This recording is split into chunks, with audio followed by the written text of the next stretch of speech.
সম্বৰ্ধনা জনাব শ্ৰীযুত প্ৰবীৰ কুমাৰ বৰুৱা সভাপতি চান্দুডিঙা ফাউণ্ডেশ্যন আৰু লগতে অৰূপ কুমাৰ দে স্বাস্থ্যমন্ত্ৰী BTR মই তেওঁলোক দুইজনকে মঞ্চলৈ আহিবলৈ অনুৰোধ জনাইছোঁ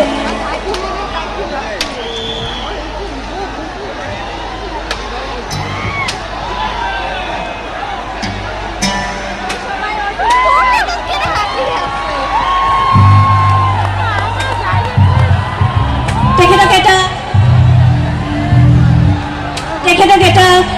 প্ৰতিক্ৰিয়া সম্বৰ্ধনা জনাব